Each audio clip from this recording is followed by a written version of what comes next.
మరొక అంశం వైఎస్ షర్మిల గారు రాహుల్ గాంధీ గారిని కలిసిన తర్వాత నుంచి ఒక చర్చ ప్రారంభమైంది. ఆవిడ రాజ్యసభ సీటు ఆశించారని కర్ణాటక నుంచి, అది డినై చేయబడిందని. ఇప్పుడు తాజాగా అసలు ఏంటంటే జగన్మోహన్ రెడ్డి గారు వైసీపీ పార్టీని కాంగ్రెస్ లో విలీనం చేసేస్తారు అనేలాగా ఇది చర్చ జరుగుతుంది.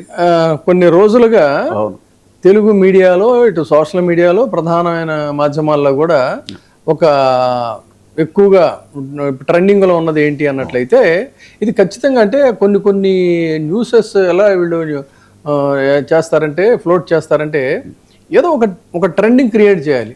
ఆ ట్రెండ్ క్రియేట్ చేసి ఒక సెన్సేషన్ చేయాలనే దాని మీద వీళ్ళు బయలుదేరుతుంటారు. రీసెంట్గా ఏమైందంటే, మమతా బెనర్జీ తన పార్టీని మొత్తం వైండప్ చేసేసి కాంగ్రెస్లో విలీనం చేస్తుందని, ఇక్కడ జగన్మోహన్ రెడ్డి గారు కూడా ఆయన పార్టీని వైండప్ చేసేసి అది కూడా ఇందులో కలిపేస్తారనేది. అయితే ఇక్కడ మారుతున్నటువంటి రాజకీయ పరిస్థితులకు అనుగుణంగా, కాలానుగుణంగా అభిప్రాయాలు మారటం, తర్వాత ఏంటంటే ఈ అలయన్సులు కూడా మార్చడం అనేటువంటిది రాజకీయంగా అది తప్పేం కాదు. కానీ కొన్ని ఏంటంటే కొన్ని ప్రవాహాలు అలా సమాంతర రేఖల్లాగా ప్రయాణం చేస్తుంటాయి, కానీ అక్కడ కూడా మెర్జ్ అయ్యే అవకాశాలు ఉండవు. మమతా బెనర్జీ ఈ విషయానికి వచ్చినట్టయితే ఆవిడ పూర్తిగా అన్నీ పోగొట్టుకొని తన మాతృ సంస్థ ఒకప్పుడు అంతే కదా, తనకు భవిష్యత్తు ఇచ్చినటువంటి ఇది తన రాజకీయంగా ఎదుగుదలకి ఇదైంది. తర్వాత ఎంత ఘాటైన విమర్శలు చేసినా కూడా ఒక తల్లిలా దగ్గరికి అన్ని గాయాల పాలై, ఓటమి పాలై వచ్చిన తర్వాత హక్కును చేర్చుకున్నటువంటి పార్టీగా కాంగ్రెస్ పార్టీని చూడాలి. అయితే అంత మాత్రంలో ఆవిడ కాంగ్రెస్ పార్టీలో విలీనం చేస్తుందంటానికి వీల్లేదు. డెఫినెట్గా ఒక శక్తిమంతురాలైనటువంటి నాయకురాలు ప్రస్తుతం ఏంటంటే చాలా గడ్డు పరిస్థితులు ఎదుర్కొంటున్నప్పుడు కాంగ్రెస్ పార్టీ అండగా ఉంటుంది, కాంగ్రెస్ పార్టీలో మళ్ళీ కలిసి ప్రయాణం చేస్తుంది.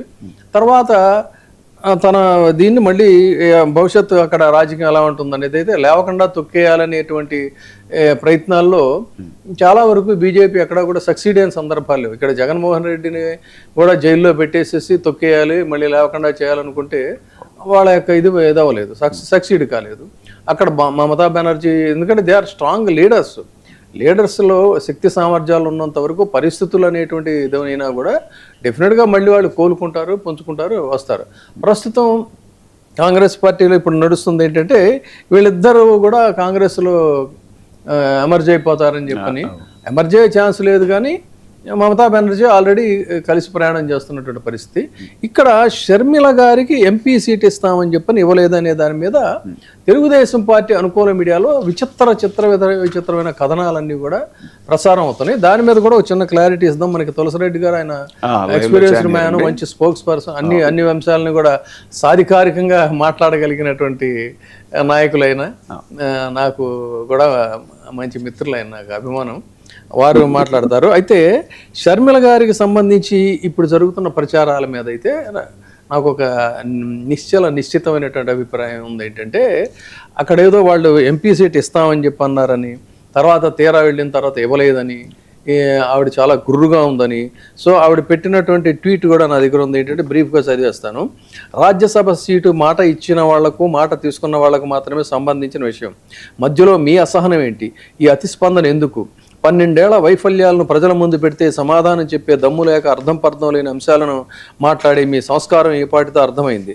ప్రజా ఉద్యమ గొంతుకగా ఎవరిది ఆరాటమో, ఎవరిది అసహనమో రాష్ట్ర ప్రజలకు అంతా తెలుసు. రాష్ట్ర అభివృద్ధికి అంకిత భావం మాది. సహనాన్ని కోల్పోయి పిచ్చి ప్రలాపనలు మీవి. నిజంగా బీజేపీకి చిత్తశుద్ధి ఉంటే పుండు మీద కారం చల్లే చేష్టల బంద్ పెట్టి ఆంధ్రప్రదేశ్ పార్టీ పక్షాన లేవనెత్తిన 12 వైఫల్యాల మీద సమాధానం చెప్పాలి. రైళ్లు, రహదారులు అని చెప్పడం కాదు, నిత్యావసర ధరలు 300% ఎందుకు పెరిగాయో చర్చకు రావాలి. G20తో ఉద్ధరించారని కదా, ఏఐ సమ్మిట్ల ద్వారా చైనా కుక్క బొమ్మతో దేశ పరువు ప్రపంచ వేదిక మీద ఎందుకు తీశారో చెప్పాలి. ఇంకా చాలా ఉంది, డీబీటీలు, అది ఇది, ఇదంతా కూడా ఆవిడ దీంట్లో. అయితే ఇక్కడ ఆశ్చర్యకరమైనటువంటి అంశం ఏంటంటే మొట్టమొదటిసారిగా ఇష్యూ బేస్డ్గా ఇంత డీటెయిల్డ్గా ఆవిడ బీజేపీ మీద మాట్లాడారు.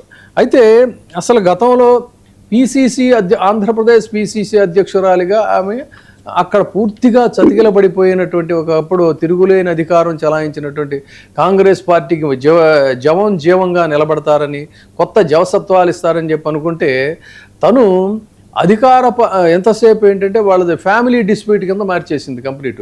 ఎక్కడా కూడా ఒక్క ఇష్యూ మీద కూడా పబ్లిక్ ఇష్యూస్ మీద రోడ్డు మీదకి వచ్చి ఉద్యమించినటువంటి అంశాలు ఎక్కడా లేవు. ఏదైనా ఉంటే కాంగ్రెస్ పార్టీ తరఫున కాంగ్రెస్ గొంతుకుగా కొంతమంది తులసిరెడ్డి గారు లాంటి స్పోక్స్ పర్సన్స్ వాళ్ళు వీళ్ళు మాట్లాడటమే తప్ప ఏ రోజు కూడా ఈ పబ్లిక్ ఇష్యూస్ మీద పోరాటం చేయాలి. తన పర్సనల్ ఇష్యూ, పర్సనల్ ఎజెండా, లేదు టీడీపీ వాళ్ళ మీడియా ఏదైనా తయారు చేస్తే దాని మీద తను కూడా రియాక్ట్ అవ్వడం, ఇదంతా కాంగ్రెస్కి ఒక రకంగా ఏంటంటే కాంగ్రెస్ ప్రతిష్ట ఏమాత్రం కూడా కించిత్ ఎన్హాన్స్ అయ్యే పరిస్థితులు లేకుండా ఉండడానికి ఆవిడే ఒక సందర్భంలో మీడియా కూడా అన్నారండి ఏంటంటే చెప్తున్నా. అలాంటి పరిస్థితుల్లో ఆమెకి ఎంపీ సీటు ఇవ్వటం అనేది ఎంతవరకు వచ్చి ఏ రాజకీయ పార్టీ అయినా, కాంగ్రెసే కాదు, ఆ కాంగ్రెస్ ప్లేస్లో ఎవరున్నా కూడా అటువంటి వాళ్ళకి.